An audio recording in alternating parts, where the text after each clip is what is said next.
Le Burkina Faso, situé au cœur du Sahel, a pris une décision qui a secoué l'ordre mondial. Sous la direction d'Ibrahim Traoré, le pays l'a rompu avec les anciennes pratiques, choisissant de se défendre et de se reconstruire par ses propres moyens. Ce tournant géopolitique a attiré l'attention du monde entier. Mais cette rupture était-elle simplement une réponse à des décennies d'échecs international, ou est-ce le début d'une nouvelle ère pour l'Afrique? Ibrahim Traoré, en défiant les puissances occidentales, a-t-il ouvert la voie à une souveraineté véritablement africaine? Cette action pourrait-elle marquer un tournant pour un continent fatigué d'attendre? La décision du Burkina Faso, sous la conduite d'Ibrahim Traoré, n'était pas simplement un changement tactique, mais un acte fondateur pour l'avenir du pays et, potentiellement, de toute l'Afrique. Dans un contexte où de nombreuses nations africaines se retrouvent dépendantes des aides internationales, le Burkina Faso a décidé de se relever seul. Traoré a promu un modèle de souveraineté active, loin des promesses d'assistance qui ne se sont jamais matérialisées. L'enjeu, ici, n'est pas seulement politique, mais symbolique. S'agit-il de retrouver la dignité perdue ou de créer un précédent pour d'autres pays africains qui, comme le Burkina Faso, ont été laissés pour compte par la communauté internationale? Cette démarche remet en cause les rapports de pouvoir traditionnels, où l'Afrique était vue comme un acteur passif. Mais il existe un risque. Est-ce que cette indépendance nouvelle pourrait entraîner l'isolement ou, au contraire, ouvrir des portes à des alliances stratégiques sur le continent? Le moment où le Burkina Faso a décidé de réécrire son histoire est celui où un convoi de véhicules blindés en provenance de Chine a franchi les portes du ministère de la Défense. Ce n'était pas un simple envoi d'armement, mais un message gravé dans l'acier. Le pays ne dépendrait plus des aides extérieures. Dans un geste symbolique mais puissant, Ibrahim Traoré a montré qu'il était temps de mettre fin à l'ère de la soumission et de la dépendance. Les premières roues de ces véhicules ont roulé sur les rues de Ouagadougou, marquant le début d'une révolution silencieuse mais décisive. L'Afrique, pendant trop longtemps, a été traitée comme un continent qui attendait de l'aide. Ce n'était pas seulement une question de matériel militaire, mais d'une volonté de prouver au monde leur montée que le Burkina Faso, et plus largement l'Afrique, pouvait se défendre et se développer par ses propres moyens. Ce changement n'a pas été accueilli par des discours tonitruants ou des manifestations bruyantes, mais par un silence lourd de sens. Le message était clair. Ce n'était plus l'heure des promesses vides, mais celle de l'action concrète. Les impacts de cette décision ne se sont pas limités aux frontières du Burkina Faso. À travers tout le Sahel et même au-delà, une nouvelle dynamique géopolitique a commencé à se dessiner. Pour la première fois depuis des décennies, un pays africain montrait qu'il n'attendrait plus la bénédiction du reste du monde. Mais cette avancée s'accompagnait également de défis considérables. Comment réagir face à un Occident qui considérait cette initiative comme une déviation par rapport aux normes établies? Ibrahim Traoré savait qu'il n'était pas seulement en train de remettre en question la structure du pouvoir mondial, mais de définir un modèle que d'autres pays africains pourraient par exemple suivre. Ibrahim Traoré, en tant que leader, incarne la volonté du Burkina Faso de se libérer des chaînes de la dépendance extérieure. Sa décision de refuser l'aide internationale n'était pas seulement une réponse à la stagnation géopolitique du pays, mais un acte symbolique qui résonnait sur l'ensemble du continent africain.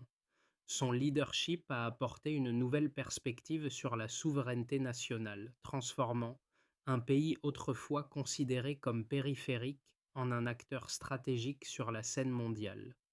Traoré ne se contente pas de diriger, il incarne un changement radical dans la perception de l'Afrique par le reste du monde. Son approche de la défense nationale n'est pas axée sur la confrontation, mais sur la dignité retrouvée et l'autosuffisance. Ce tournant a eu un impact immédiat, d'abord en renforçant le moral des Burkinabés qui se sont sentis valorisés et respectés pour la première fois depuis des décennies. Mais cet acte n'a pas été sans conséquences sur le plan international. Les puissances occidentales, ayant longtemps dominé la région par l'aide et la coopération, ont vu dans cette démarche une remise en question de leur influence. À travers l'Afrique, d'autres leaders ont observé attentivement les décisions de Traoré. Si le Burkina Faso réussit à défendre sa souveraineté face à l'opposition internationale, cela pourrait inspirer un changement radical dans d'autres pays du continent. Les implications de ce choix ne sont pas encore pleinement mesurées, mais il est certain que Traoré a ouvert une porte vers un avenir où l'Afrique pourrait, pour la première fois, choisir son propre destin sans attendre l'assistance extérieure. L'ascension du Burkina Faso sous la direction d'Ibrahim Traoré s'est déroulée rapidement, mais pas sans heurts. Tout a commencé avec un changement décisif dans la stratégie de défense du pays. Après des années de dépendance à l'aide militaire et financière occidentale, le pays a pris la décision audacieuse de chercher une alternative. Il s'est tourné vers la Chine, un partenaire qui, contrairement aux puissances traditionnelles, ne demandait pas de conditions politiques ou de réformes internes en échange de son soutien. Ce geste symbolique, marqué par la réception des véhicules blindés Narinco et des systèmes d'artillerie modernes, a été perçu comme un défi direct à l'influence de l'Occident dans la région. Les premiers signes de ce changement sont apparus dans les rues de Ouagadougou, où les nouvelles machines militaires ont fait leur entrée. Mais ce n'était pas seulement une question de puissance militaire. Pour Ibrahim Traoré, c'était un message. Le Burkina Faso n'était plus un acteur passif dans les affaires mondiales. Le pays avait décidé de se prendre en main. Le monde a été stupéfait par cette rupture avec les conventions. Un petit pays d'Afrique, longtemps considéré comme vulnérable et dépendant, venait de prendre une position de force. Les répercussions ont été immédiates. Le Burkina Faso a commencé à se réorganiser non seulement en termes militaires, mais aussi sur le plan économique et diplomatique. Ce revirement a été salué par de nombreux Africains qui ont vu dans cette action un exemple de souveraineté retrouvée. Cependant, cette démarche a également provoqué une réaction des grandes puissances internationales. Les États-Unis et les pays européens ont exprimé leurs préoccupations face à cette alliance avec la Chine, craignant qu'elle ne marque le début d'une ère chinoise accrue dans la région. En parallèle, Traoré a mis en place des réformes pour renforcer l'économie du pays. Le Burkina Faso a commencé à développer ses propres infrastructures, soutenues par des investissements chinois mais gérés localement. Cela a permis au pays de sortir progressivement de la dépendance à l'aide humanitaire et de construire un modèle plus durable de développement. Le véritable test est survenu quand le Burkina Faso, après avoir reçu son équipement militaire, a dû faire face à une attaque dans la région du Sahel.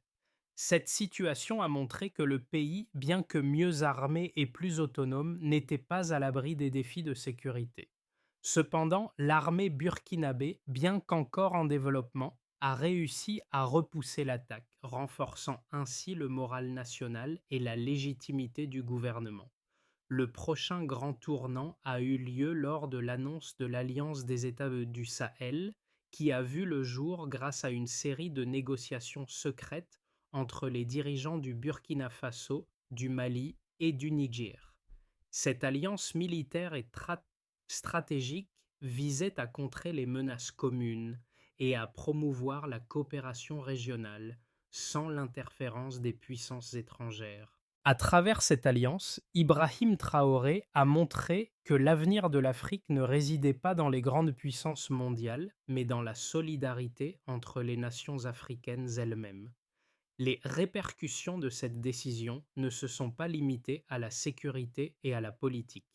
L'impact économique a été majeur car l'AES a commencé à créer des corridors commerciaux régionaux, favorisant une intégration plus forte entre ces pays. Le Burkina Faso, devenu un leader dans cette coalition, a montré qu'il était capable de défendre non seulement ses propres intérêts, mais aussi ceux de ses voisins, contribuant ainsi à une stabilité régionale plus forte.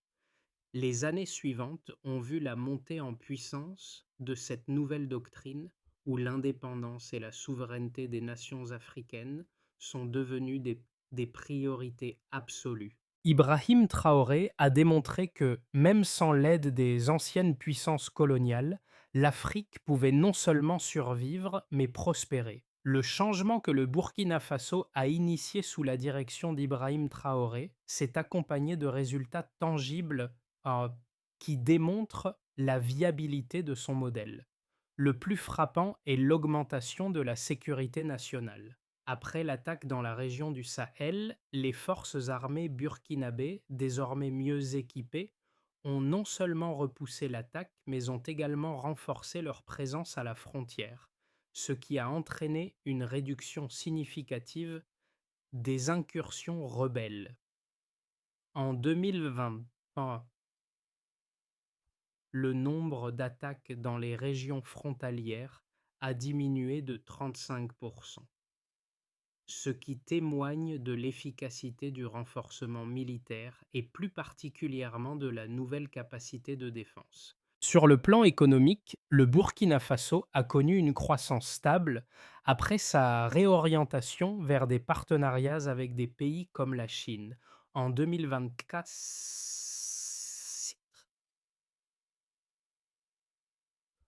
le pays a vu son PIB croître de 4,5%, une performance qui contraste avec la stagnation économique des années précédentes. Cette croissance a été soutenue par des investissements dans les infrastructures locales, avec la construction de routes et de ponts qui ont amélioré la connectivité interne et avec ses voisins. Ces projets ont permis de stimuler le commerce régional, avec une augmentation de 12% des échanges commerciaux avec le Mali et le Niger en 2024. La coopération régionale a ainsi été renforcée par des projets d'infrastructure et le Burkina Faso est devenu un point névralgique pour le transit dans le Sahel.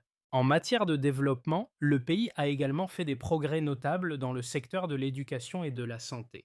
Grâce à un réinvestissement des ressources économiques, une part plus importante du budget national a été allouée à ces secteurs, contribuant à la construction de nouvelles écoles et cliniques dans les zones rurales. Le taux de scolarisation des enfants dans ces régions a augmenté de 18% en seulement 2 ans, tandis que les infrastructures sanitaires ont vu un taux d'amélioration de 22% dans les zones les plus touchées par les conflits. D'un point de vue diplomatique, l'Alliance des États du Sahel a joué un rôle crucial dans cette transformation. En 2025, cette alliance a facilité la signature d'accords commerciaux régionaux permettant à ses membres de se regrouper pour mieux négocier avec les puissances économiques mondiales. Le Burkina Faso, en tant que membre clé de cette alliance, a ainsi renforcé son influence au sein de l'Union africaine et dans les forums internationaux, contribuant à une reconfiguration des rapports de pouvoir en Afrique de l'Ouest. Cette montée en puissance a permis au pays d'obtenir plus de soutien régional, consolidant son rôle de leader du Sahel. Enfin, la gestion de l'aide humanitaire a aussi été réorganisée. Plutôt que de dépendre des dons extérieurs, le Burkina Faso a opté pour une gestion plus autonome de l'aide, concentrant ses efforts sur des projets locaux qui garantissent une efficacité à long terme. En 2024, 45% de l'aide humanitaire a été redistribuée pour soutenir les projets agricoles et industriels locaux, en parallèle avec une réduction de 30% des aides externes, ce qui a renforcé l'indépendance du pays. Les résultats sont évidents. Le Burkina Faso ne se contente plus de survivre, il prospère en suivant un modèle qui pourrait bien être la clé de la renaissance de l'Afrique dans un contexte mondial où la dépendance à l'aide étrangère semble de plus en plus insoutenable. Bien que le modèle de souveraineté mis en place par Ibrahim Traoré soit admiré par certains, il a également fait l'objet de critiques. Les opposants à sa politique affirment que cette quête d'indépendance pourrait conduire à l'isolement du Burkina Faso et de ses voisins, en particulier les liens avec la Chine, bien que bénéfiques sur le court terme, pourraient à long terme entraîner une dépendance à un nouveau pouvoir extérieur. L'une des critiques majeures concerne le manque de transparence dans les accords conclus avec la Chine, notamment en matière de ressources naturelles et de conditions commerciales. L'absence de régulation stricte pourrait laisser place à des abus, mettant en péril la souveraineté économique du pays. D'autres détracteurs soulignent le danger d'une militarisation accrue. Bien que le renforcement de l'armée semble justifié pour assurer la sécurité face aux menaces djihadistes, certains craignent que l'armement avancé ne conduise à une politique plus agressive, non seulement à l'intérieur du Sahel, mais également dans les relations extérieures. La création de l'Alliance des États du Sahel, bien que saluée comme un modèle de coopération régionale, pourrait être perçue comme une alliance fermée, où le Burkina Faso et ses partenaires pourraient être poussés à prendre des décisions unilatérales, excluant d'autres nations africaines. D'autre part, l'accent mis par Traoré sur l'autosuffisance a des implications économiques considérables. La dépendance réduite à l'aide extérieure a permis une certaine stabilité financière, mais cette approche n'a pas permis au Burkina Faso de renforcer ses relations économiques avec des puissances économiques mondiales. L'absence de partenariats équilibrés avec des puissances occidentales pourrait ralentir l'accès à des investissements cruciaux dans certains secteurs, notamment la technologie et l'industrie. Cependant, il est crucial de reconnaître que le modèle proposé par Ibrahim Traoré a été conçu dans un contexte de frustration et de stagnation. Après des décennies de dépendance à l'aide humanitaire, le Burkina Faso, sous sa direction, a pris le pari de l'autonomie. Il n'est pas question de renoncer totalement aux relations internationales, mais de construire un avenir où le pays choisit ses alliances et ses partenariats en fonction de ses intérêts nationaux, plutôt que de se soumettre à des dictats externes. La critique principale pourrait donc être qu'il s'agit d'une démarche trop audacieuse, mais elle n'en reste pas moins fondée sur un désir légitime de rétablir la dignité et l'indépendance du pays. Au cœur de cette révolution silencieuse, le Burkina Faso a prouvé que, même face à l'adversité, une nation peut renaître sans attendre la permission des puissances mondiales. Ce n'est pas seulement une question de pouvoir militaire ou économique, mais d'une quête de dignité retrouvée. Ibrahim Traoré a choisi de mener son peuple vers l'autosuffisance en se libérant des chaînes d'une aide internationale qui, trop souvent, a été plus contraignante qu'aidante. En résistant aux pressions externes, le Burkina Faso a montré qu'il pouvait se défendre sans être obligé de suivre les règles du jeu imposées par les grandes puissances. Mais ce virage stratégique, aussi audacieux soit-il, comporte aussi des risques. L'équilibre fragile entre souveraineté et isolation est difficile à maintenir, et l'avenir du Burkina Faso dépendra de sa capacité à naviguer entre l'autonomie et la coopération. L'unité de l'Afrique, comme l'a montré l'Alliance des États du Sahel, est essentielle. Cette coalition représente l'espoir d'une Afrique indépendante, mais aussi celle d'un continent capable de s'unir face aux défis communs. Cependant, ces choix audacieux ouvriront-ils la voie à une Afrique plus forte ou à une nouvelle forme de vulnérabilité géopolitique? Les répercussions des choix d'Ibrahim Traoré ne se sont pas limitées aux frontières du Burkina Faso. Au contraire, ils ont eu un effet d'entraînement qui a touché l'ensemble du Sahel et au-delà. L'Alliance des États du Sahel a été l'un des exemples les plus marquants de cette nouvelle dynamique. En formant une coalition avec le Mali et le Niger, Traoré a non seulement renforcé la sécurité régionale, mais il a aussi donné l'exemple d'une Afrique capable de se défendre sans attendre d'aide extérieure. Ce modèle de coopération a permis aux pays du Sahel de mutualiser leurs ressources militaires et de créer des réseaux commerciaux plus solides. En 2025, un nouveau consensus a émergé. Les pays du Sahel se sont unis non seulement pour se protéger, mais aussi pour reconstruire une région ravagée par des décennies de guerre et de négligence internationale.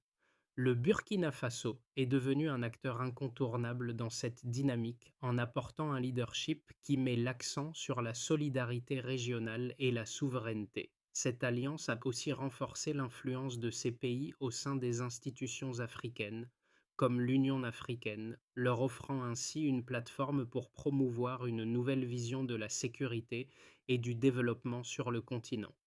Sur le plan économique, le Burkina Faso a connu des changements notables. L'isolement géopolitique du pays a été compensé par l'établissement de partenariats régionaux plus solides. Le commerce entre les pays de l'AES a explosé, avec des projets d'infrastructures qui ont facilité les échanges et amélioré la connectivité entre les régions.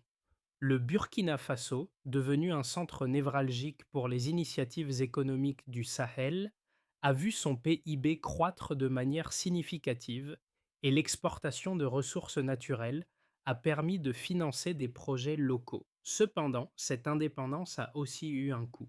L'Occident, bien que préoccupé par la montée en puissance de la Chine dans la région, a diminué ses investissements et son aide, affectant certains secteurs dépendants de la coopération internationale. Ce retrait a laissé un vide que la Chine a été rapide à combler, mais avec des implications politiques et économiques. Le Burkina Faso, sous la pression de son nouveau modèle, a dû jongler avec ses nouvelles alliances, cherchant à ne pas devenir trop dépendant d'un acteur unique. Malgré cela, les résultats sont indéniables. En renforçant sa défense et son économie, le Burkina Faso a retrouvé une certaine stabilité intérieure. Le pays n'est plus simplement un récepteur d'aide, mais un acteur capable de façonner son avenir. Cette transformation ne s'est pas faite sans défi, mais elle représente une nouvelle voie pour les nations africaines qui, comme le Burkina Faso, cherchent à redéfinir leur place dans un monde où la dépendance n'est plus une option. Les populations du Sahel, autrefois prises dans l'engrenage de la pauvreté et du conflit, ont trouvé un nouvel espoir dans cette nouvelle vision. Les jeunes soldats, qui un jour regardaient les anciens gouvernements avec scepticisme, se sentent aujourd'hui respectés et confiants dans leur avenir. Le Burkina Faso a non seulement changé de trajectoire, mais a aussi montré à l'Afrique qu'il est possible de se libérer des chaînes de la dépendance et de bâtir un avenir plus autonome. Les 6 à 12 mois suivant la décision de Traoré d'orienter le Burkina Faso vers une indépendance accrue seront décisifs pour l'avenir du pays et de la région. Plusieurs scénarios peuvent se dessiner, chacun porteur de défis, mais aussi d'opportunités pour l'Afrique.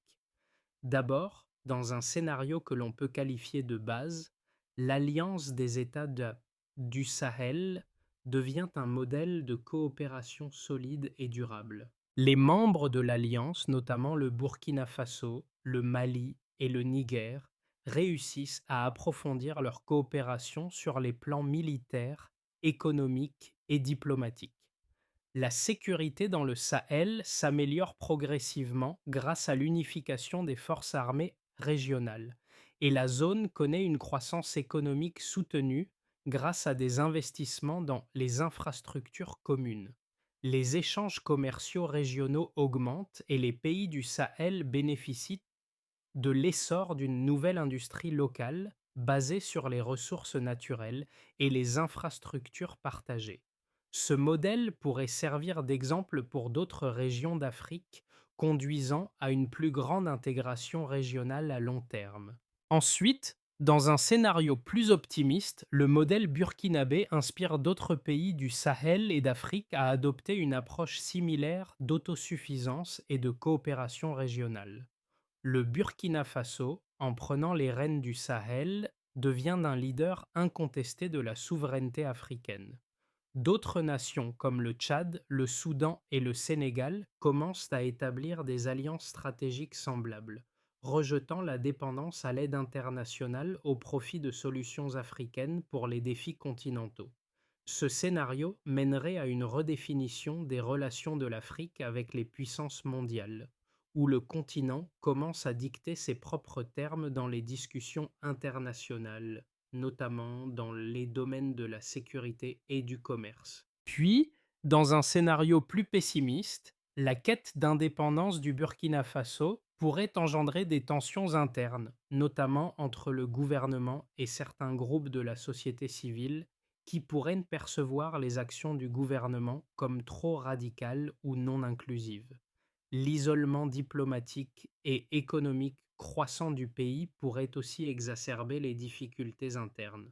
L'opposition de l'Occident et de certains acteurs internationaux pourrait intensifier la pression économique sur le Burkina Faso, rendant ses efforts d'autosuffisance plus difficiles à réaliser.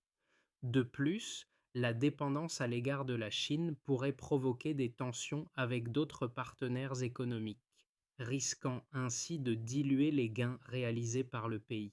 Cela pourrait mener à une situation où la stabilité interne du Burkina Faso devient fragilisée par une gestion compliquée de ses relations extérieures. Quelle que soit l'issue, le Burkina Faso devra poursuivre sa stratégie de défense de la souveraineté tout en naviguant prudemment dans le paysage diplomatique mondial.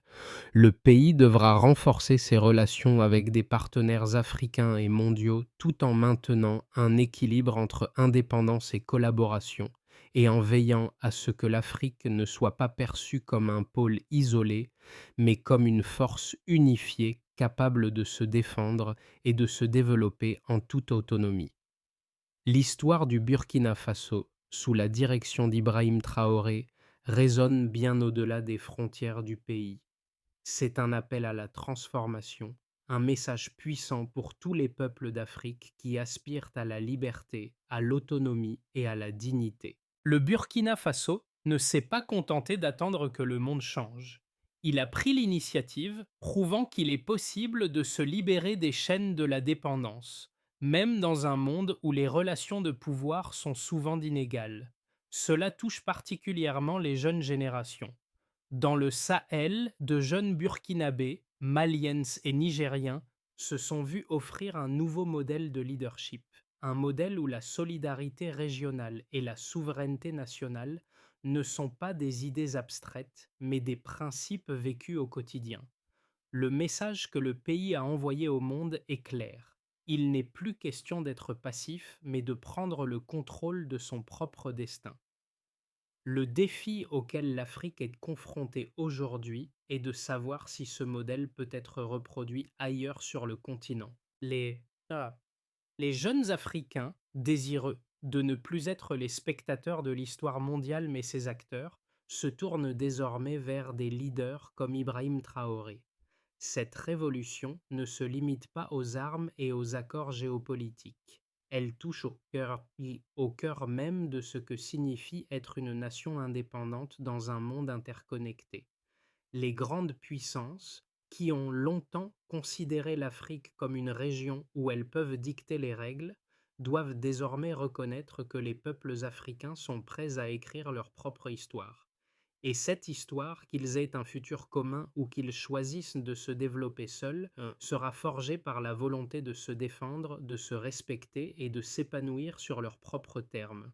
Pour que le modèle du Burkina Faso sous Ibrahim Traoré porte ses fruits et inspire le reste du continent africain, un chemin concret et pragmatique doit être tracé. Voici 3 étapes essentielles à suivre pour garantir que l'indépendance et la souveraineté africaine deviennent des réalités durables, non seulement pour le Burkina Faso, mais pour l'ensemble du Sahel et au-delà. Premièrement, le renforcement de la coopération régionale. L'un des éléments clés du succès du Burkina Faso est l'alliance des États du Sahel, qui a renforcé les liens militaires et économiques entre les nations du Sahel. D'autres pays africains devraient emboîter le pas en formant des alliances stratégiques basées sur la solidarité et la coopération plutôt que sur la dépendance à l'aide extérieure. Ces alliances doivent se concentrer sur des objectifs communs: la sécurité régionale, l'accès aux ressources naturelles et le développement des infrastructures. Deuxièmement, l'investissement dans les infrastructures locales. Le Burkina Faso a montré que le développement ne dépend pas uniquement de l'aide étrangère. Le pays a investi dans ses infrastructures locales pour stimuler l'économie, en particulier dans les secteurs de l'agriculture, des technologies et des énergies renouvelables. D'autres pays devraient suivre cet exemple en diversifiant leurs économies et en misant sur l'autosuffisance à travers des projets d'infrastructures durables. Troisièmement, l'éducation et l'autonomisation des jeunes. La transformation du Burkina Faso repose également sur l'investissement dans sa jeunesse. L'éducation et la formation professionnelle sont essentielles pour permettre aux jeunes de participer activement au développement du pays. Une nouvelle génération de leaders est en train de se former et l'éducation de ces jeunes doit être la priorité pour qu'ils puissent porter le flambeau de l'autosuffisance et de la souveraineté. En suivant cette trajectoire, le Burkina Faso pourra non seulement préserver sa souveraineté, mais également servir de modèle pour un avenir autonome et puissant pour toute l'Afrique. L'important est que l'indépendance ne soit pas seulement un slogan, mais un projet concret que les pays du continent peuvent réaliser ensemble. En repensant à l'aube de ce tournant décisif, on se souvient du moment où Ibrahim Traoré et son peuple ont fait un choix courageux. Le Burkina Faso n'a pas attendu la permission du monde pour se réinventer. Ce petit pays d'Afrique de l'Ouest, longtemps perçu comme un récepteur d'aide, a décidé de devenir l'auteur de son propre destin en affirmant fièrement sa souveraineté. Aujourd'hui, cette décision résonne comme un appel à toutes les nations africaines. Il est possible de se libérer de la dépendance, de se réinventer et de prendre en main son avenir. Le Burkina Faso est un exemple vivant que la dignité et l'autonomie ne dépendent pas des grandes puissances, mais de la volonté d'agir pour son peuple et sa terre. À travers la poussière du désert du Sahel, ce message de résilience et de transformation s'élève. Ce n'est pas seulement une histoire de politique ou d'économie, mais un symbole de l'éveil d'un continent fatigué d'attendre et prêt à se défendre. Le chemin est tracé et il appartient désormais aux autres nations africaines de décider si elles suivront cette voie de la souveraineté retrouvée. Le parcours du Burkina Faso est un témoignage de la force tranquille et de la détermination d'un peuple qui a décidé de ne plus se laisser dicter son avenir. Il y a encore tant à accomplir et chaque étape franchie est une victoire pour l'ensemble du continent africain. Si vous croyez qu'il est temps pour l'Afrique de se lever et de prendre son destin en main, alors cette histoire vous appartient aussi. Partagez cette vision, car chaque voix qui rejoint ce mouvement est un pas vers une Afrique unie et autonome. Que le monde entende non seulement le bruit des moteurs de guerre, mais le rugissement d'une Afrique qui se redéfinit, fière et indépendante. L'avenir n'est pas seulement une promesse, mais une réalité que nous pouvons construire ensemble.